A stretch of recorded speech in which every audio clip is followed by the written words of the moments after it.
There has been a lot of debate over what exactly India's batting combination should be heading into what is a very crucial time, because now of course you have the Asia Cup coming up. Thereafter there will just be one series against Australia, and well, it's ODI World Cup time yet again. Specifically, the debate hasn't been so much about which player should play, but over what is the preferred or stronger hand of the batsman, which is to say that there has been a lot of talk once again that India does need a few left-handers within the batting lineup. But there does seem to be a little bit of a mixed reaction to that, especially if you take into account some comments made by another former player who incidentally is also a left-hander. Who exactly we're referring to? Well, first off, let's talk about the comment that has actually sparked this debate a lot, and that came courtesy of Ravi Shastri, who in fact had said recently that there are three other positions where I think two left-handers have to come in. Including Jadeja, there should be three left-handers in the top 7. There should be three left-handers in the top 7. Now, the way India's batting lineup currently looks, you would realistically only have the one left-hander in Ravindra Jadeja, who of course comes in to bat at number 7. Thereafter, at best, if you really wanted to accommodate, you'd have an Ishan Kishan, but again, there are doubts as to whether he'd be a starter, especially when you consider the fact that KL Rahul has been included, and Nigel aside would probably be the first choice in that middle order slot, which means that 3 out of 7 left-handers is most likely not happening. However, there is another player in the name of Gautam Gambhir who has said that this is not something that's even really necessary in the first place. What has he said?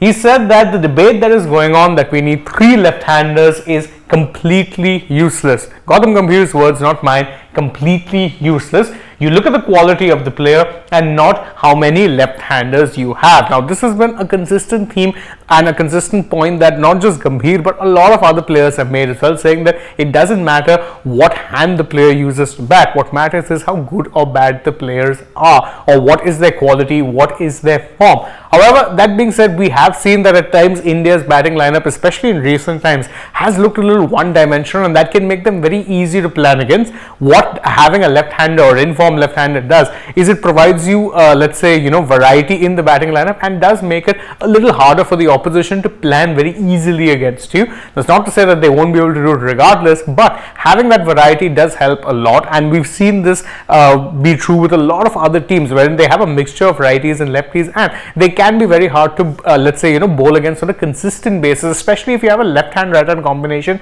batting. So therefore, that has been an issue. But of course, with India right now, as I said, beyond maybe a Jadeja, an Ishan Kishan, and of course an Akshar Patel, who probably won't be starting every game anyway, you don't have left-handers. Tilak Verma, yes, he's there in the ODI squad for the Asia Cup. But is he going to be starting any game? Seems very, very unlikely, and it would be a massive punt if it were to happen. That is why most people are saying that for now, whilst you look to blood some new left-handers, you should be doing what you normally do, and that is sticking with your best players. In fact, one of the reasons this debate has intensified even more is due to the fact that you've had KL Rahul and Shreyas Iyer come back from let's say long injury layoffs. However, according to Gambhir, you shouldn't be looking beyond either of them. So what he said, he's saying that if Shreyas Iyer plays well, or if KL Rahul scores runs, then pick them. It's not necessary to pick left-handers if they are not in form. That's the last part is key. It's not necessary to pick a left-hander if they're not in form. And there is of course a case to be made that Jadeja, not really, he's been okay, and we know what qualities he brings to the table. Ishan has been in good form, but of course that's at the top of the order. Are you going to risk either playing him in the middle order or inverting your entire batting lineup to accommodate him at the top of the order? Seems unlikely. So even though it is Gambhir says that if these two do well, if Shreyas Iyer does well, if a KL Rahul does well, it's likelier that you're going to be sticking to them rather than look to go to an unproven left-hander, even though it does actually come with the risk of leaving your batting rather one-dimensional. Of course, there are other solutions that could come in. You might see Jadeja play as a floater. If you're playing both Jadeja and Akshar, which could very well happen in some matches, you could maybe push one of them higher up the order and let the other come lower rather than bat them at 7 or 8.